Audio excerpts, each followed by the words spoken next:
Hello everyone, good evening. তোমরা সবাই কেমন আছো? আশা করছি ভালো আছো। তো আমরাও ভালো আছি। Welcome back to our channel Dipali Fauji wife. আজকে একটা নিউ ব্লগ নিয়ে এসেছি। আশা করছি তোমাদের অনেক ভালো লাগবে। ভালো লাগলে অবশ্যই লাইক, কমেন্ট, শেয়ার আর সাবস্ক্রাইব করে আমার পাশে থেকো। আর সবাই অবশ্যই ভালোবাসা দিয়েও সাপোর্ট করো। তাহলে কিন্তু আমি নতুন নতুন ভিডিও তোমাদের জন্য আনতে পারবো। আর এমনিতেও প্রত্যেক দিন কন্টিনিউ কিন্তু 8টা 10-এ সন্ধ্যাবেলায় কিন্তু প্রত্যেক দিন সন্ধ্যাবেলায় কন্টিনিউ প্রেগনেন্সি নিয়ে কিন্তু ভিডিও আসবে। তো তোমরা কিন্তু অবশ্যই চ্যানেলটা সাবস্ক্রাইব করে আমার পাশে থেকো। আজকের ভিডিও টাইটেল আর থাম্বনেল দেখে বুঝে গেছো কী হতে চলেছে।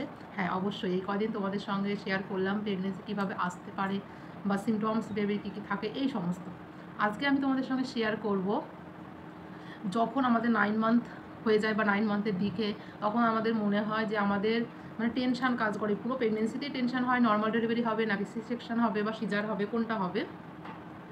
এবার আমার দুটো বেবি দুটোই কিন্তু নর্মাল ডেলিভারি হয়েছে। আমি পেরেছিলাম নর্মালে করতে, তো পেরেছি। তো এবার আমি তোমাদেরকে বলবো নর্মাল ডেলিভারির যে 4-5 দিন আগে বা 1 সপ্তাহ আগে তোমার শরীরে কি কি মানে দেখা দেয় বা কি কি লক্ষণ দেখা দেয়, সেগুলো দেখে তুমি আন্দাজ করতে পারবে যে তোমার সামনেই নর্মাল ডেলিভারি পেইন উঠতে চলেছে বা ডেলিভারি হবে। সেটা তুমি বুঝতে পারবে কী কী সিমটমস দেখা দেয় বা জরায়ুর মুখ খুলে গেছে, কী কী সিমটমস দেখলে তোমরা বুঝবে। আর বাড়িতে না থেকে সঙ্গে সঙ্গে কিন্তু ডক্টরের কাছে চলে যাবে। ভীষণ ইম্পর্টেন্ট এই টিপসগুলো, কিন্তু মানে ভীষণ ইম্পর্টেন্ট। লক্ষণগুলো জানাটা ভীষণ জরুরি। তাই বলবো ভিডিওটা কন্টিনিউ দেখো। যেটা আমার সাথে ঘটেছে সেগুলোই কিন্তু তোমাদের সঙ্গে শেয়ার করব। যেমন আমার মেয়ের সময় হালকা হালকা পেইন আগে উঠেছিল, যার জন্য আমাকে 10 দিন হসপিটাল থাকতে হয়েছিল। তারপর আমার পুরো পেইনটা ওঠে আর ডেলিভারি হয়। ছেলের সময়তেও কিন্তু এরকম 4 দিন আগে আমার পেইনটা হালকা হালকা শুরু হয়েছিল। তো চলো আমার হিস্টোরি মানে আমার সাথে কী ঘটেছিল সেগুলো তোমাদের সঙ্গে শেয়ার করি। আর আমি কী করে বুঝেছিলাম আমার ছেলের সময়। আমি কিন্তু একা একা হসপিটাল গিয়েছিলাম হাজব্যান্ডকে বলে, ঠিক আছে, বলেই ওর সাথে চলে গেছিলাম হসপিটালে নিজে বুঝতে পেরে। তো সেগুলো তোমাদের সঙ্গে শেয়ার করব, তো যাতে কোনো ক্ষতি না হয়, তোমরা যাতে আগেই আমার মতো হসপিটাল পৌঁছে যেতে পারো। প্রথমেই বলবো প্রেগনেন্সিতে যখন পুরো প্রেগনেন্সি জুড়ে তুমি মাতৃত্বের স্বাদ নাও, বেবি নড়াচড়া করছে, তুমি খাওয়া দাওয়া করছো, মানে অনেক রকম সিমটমস শরীরের নানান রকম দেখা দেয়, তোমাদের খুবই ভালো লাগে, মানে আমাদের মেয়েদের ভালো লাগে। মাতৃত্ব সুন্দর, কিন্তু সেই সুন্দরটা মানে কতটা কষ্ট করে আসে একমাত্র যারা মা হয়েছে তারাই জানে। তো প্রেগনেন্সির একদম লাস্ট 9 মান্থে গিয়ে ঠিক 1 সপ্তাহ আগে ডেলিভারির দেখবে শরীরের মধ্যে মানে কীরকম ফিল হচ্ছে। প্রথমেই বলবো বেবি বাম্পের দিকে খেয়াল রাখবে। বেবি বাম্প কীরকম তোমার থাকছে 7 মাস, 8 মাস, 6 মাসের দিকে, বিশেষ করে 8 মাসের দিকে তোমার বেবি বাম্প কেমন থাকছে সেটা তুমি খেয়াল রাখবে। তার কারণ হচ্ছে যখন তোমার ডেলিভারি টাইম হয় বেবি বাম্প যদি উপরের দিকে থাকে নিচের দিকে ঝোঁকানো টাইপ হয়ে যাবে, বা একটু নিচের দিকে ঝোঁকানো টাইপ আছে সেটা দেখবে বেশিটাই নিচের দিকে ঝুঁকে গেছে। এরকম হওয়ার একটাই কারণ তোমার বেবি কিন্তু হেড ডাউন করছে বা বেবিটা জন্ম নেওয়ার জন্য প্রস্তুত হচ্ছে, সে কিন্তু নিচের দিকে নামার জন্য চেষ্টা করছে।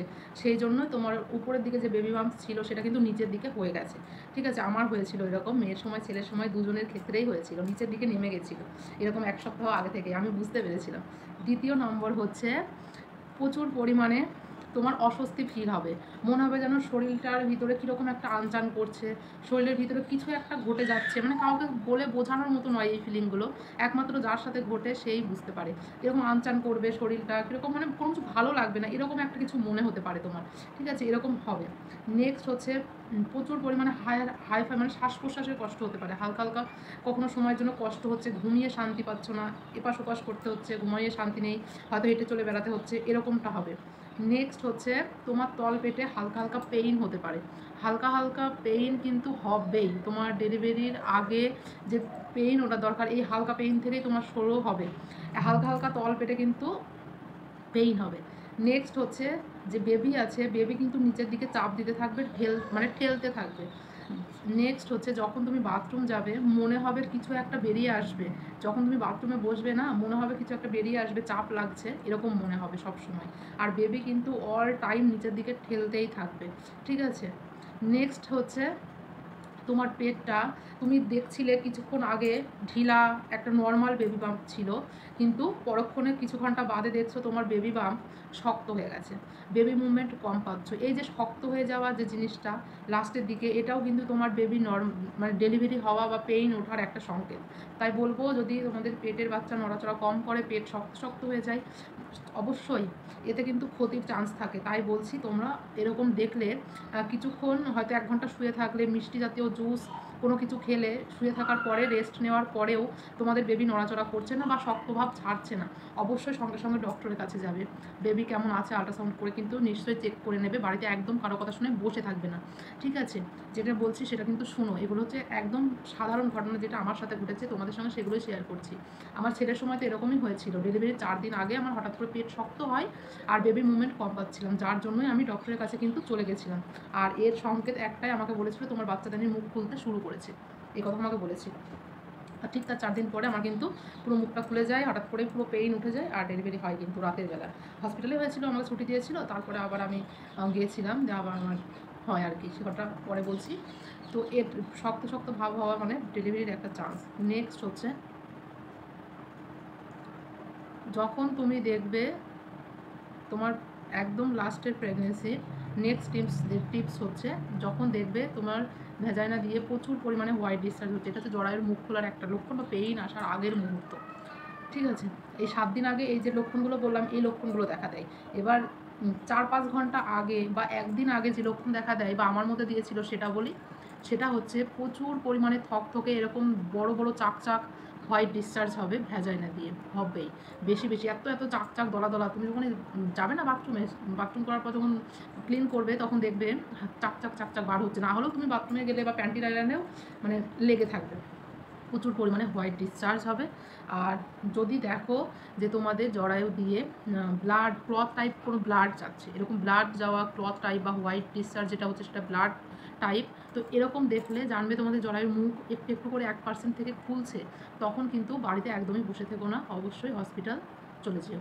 নেক্সট হচ্ছে, যদি দেখো হালকা পাতলা জল যাচ্ছে, মানে কীরকম জলটা হয়তো স্যাঁতস্যাঁতে ভাব বা জলটা একটু কীরকম কীরকম বলবো ওটাকে, অনেকটা বলে না চ্যাটচ্যাটে ভাব যেটাকে বলা হয়, ওই রকম টাইপ যদি জল যায় বা কোনো কিছু হোয়াইট ডিসচার্জ টাইপ কোনো পানির মতো দেখো, জলের মতো হালকা, জানবে যেটা অ্যামোনিয়াটিক ফ্লুইড, যেটা যার ভিতরে বাচ্চা ছিল, হয়তো কোনো কারণে ফুটো হয়ে গেছে বা তোমার জরায়ুর মুখ খুলতে চলেছে, যার কারণে কিন্তু ওই জিনিসটা বার হচ্ছে। জল ভেঙে গেলেও অবশ্যই ডক্টরের কাছে চলে যাবে। আর জল ভেঙে যাওয়া, ব্লাড যাওয়া, এগুলোর লক্ষণ একমাত্র হচ্ছে তোমার পেইন উঠতে চলেছে। এবার পেইন উঠলে অনেকের কিন্তু নর্মাল ডেলিভারি হয় না, পরে গিয়ে দেখা যায় বেবির পজিশান আলাদা বা কোনো কিছু আলাদা রয়েছে, তোমার শ্বাস প্রশ্বাসের কষ্ট হচ্ছে, ব্লাড কম আছে শরীরে, তখন কিন্তু সি সেকশন করানো হয় আর কি। এইবার হচ্ছে আরও নেক্সট একটা কথা বলবো, পেইনটা কেমন হয়। ওই যে ব্লাড যাচ্ছে, এগুলো যাচ্ছে, তার সাথে সাথে তোমার তলপেটে প্রচুর পরিমাণে পেইন থাকবে। কন্ট্রাকশন যেটা থাকে সেটা হচ্ছে এই হালকা হালকা পেইন আসছে, কয়েক সেকেন্ড থাকবে, তারপরে পেইনটা একদম চলে যাবে, তারপরে 10-15 মিনিট বাদ আবার পেইন আসবে। এরকম যদি 10-15 মিনিট বাদ পেইন আসছে, 10-15 সেকেন্ড থাকছে, সারাদিন কন্টিনিউ এরকম চলেছে, তাহলে বাড়িতে বসে থেকো না। যদি ঠিক না হয়, যদি 2-4 ঘন্টায় ঠিক হয়ে যায় আর পেইন না আসে, তাহলে জানবে তোমার একটা ফলস লেবার পেইন। আর যদি কন্টিনিউ চলতে থাকে, রাতেও চলতে থাকে, বাড়িতে বসে না থাকে, সেই রাতেই কিন্তু তুমি চলে যাবে ভর্তি হতে হসপিটালে, তোমার বেবি ডেলিভারি আজই হবে, ঠিক আছে? তো যদি এই কন্ট্রাকশনটা তোমার মধ্যে আসে, যেমন 15 সেকেন্ড থাকছে আর 15-20 মিনিট বাদ বা আধ ঘন্টা বাদ তোমার পেইন আসছে, এসে কামড়ানো টাইপ হচ্ছে তল পেটে, দিয়ে আবার চলে যাচ্ছে, এই যে পেইন ওঠা, এটাই হচ্ছে তোমার জরায়ুর মুখ একটু একটু করে খোলার একটা পেইন, বা তোমার নর্মাল ডেলিভারির যে পেইনের যে প্রসেসটা বা ডেলিভারির যে প্রসেস সেটা কিন্তু শুরু হতে চলেছে, ঠিক আছে? এবার এই যে পেইন ওঠাটা, যখন তুমি দেখবে তোমার পেইনটা খুব বেশি পরিমাণে হচ্ছে, 1 ঘন্টা আধ ঘন্টা একভাবে কন্টিনিউ থাকছে, মানে তোমার 9 সেন্টিমিটার যে জরায়ুর মুখ খোলার ব্যাপার থাকে সেটা কিন্তু খুলে গেছে, তখনই তোমার ডেলিভারিটা হবে। তোমাকে পুশ করতে হবে আর বেবি কিন্তু বাইরের দিকে আপনা বেরিয়ে আসবে, কিন্তু তোমাকে খুব ভালোভাবে পুশ করতে হবে। পুশটা হচ্ছে যখন তোমার পটি হয় না, যখন শক্ত হয়, তুমি যে ধরনের চাপ দাও, নর্মাল ডেলিভারির ক্ষেত্রে যারা জানো না তাদের জন্য বলছি, ঠিক সেম টু সেম ওই রকমই চাপ দিতে হয়, তবে কিন্তু বাইরে বেবিটা বেরোয়, না হলে কিন্তু বাইরে বেবিটা বেরিয়ে আসে না। এবার বলবো, যদি তোমরা দেখো 2 ঘন্টা 4 ঘন্টা ধরে পেইনটা কয়েক সেকেন্ড আসছে চলে যাচ্ছে, আধ ঘন্টা পর আসছে চলে যাচ্ছে, তারপরে গিয়ে ঠিক হয়ে গেল, আর হচ্ছে না কন্টিনিউ, রাতেও হয়নি দিনেও হয়নি, ঠিক আছে, তবে এটা হচ্ছে নর্মাল, এটা হচ্ছে ফলস লেবার পেইন, এটা নিয়ে চিন্তার কোনো কিছু সেরকম নেই। তবে একদিন ডক্টর দেখিয়ে নেওয়া ভালো, নর্মালি চেম্বারে দেখিয়ে নিতে পারো। কিন্তু যদি দেখো কন্টিনিউ একভাবে সারাদিন চলছে, তখন জানবে তোমার এটা লিভার পেইন, তোমার বাচ্চাদের মুখ খুলতে চলেছে, তখন তুমি বাড়িতে বসে না থেকে অবশ্যই ডক্টরের কাছে চলে যেও। তো আজকের এই যে টিপস দিলাম, এগুলো পুরোটাই আমার সাথে ঘটেছে, আমার ছেলে সন্তানের ক্ষেত্রে বলো, মেয়ে সন্তানের ক্ষেত্রে বলো, সেম টু সেম। তাই বলবো তোমরা অবশ্যই দেখো আর নিজেদের খেয়াল রাখো, বেবির খেয়াল রাখো। যখন জানবে যে এই সমস্ত ঘটনাগুলো তোমার সাথে ঘটছে, অবশ্যই বাড়িতে না থেকে বাড়িতে ফ্যামিলিকে বলে ডক্টরের কাছে যাও। আর আজকের ভিডিওটা কিন্তু আর বড় করব না, এখানেই শেষ করছি। একটা কথা বলবো যে নর্মাল ডেলিভারির যে প্রসেস, ভিতরে কী কী হয়, লেবার রুমের কীভাবে বেবিকে বাইরে বার করতে হয়, আরও অনেক অনেক কিছু ব্যাপার থাকে, সেগুলো নেক্সট পার্ট ভিডিওতে আসবে, সেকেন্ড পার্টে। তো আজকেরটা এখানে শেষ করছি। ভালো লাগলে অবশ্যই লাইক করুন, শেয়ার আর সাবস্ক্রাইব করে কিন্তু আমার পাশে থেকে। বাই।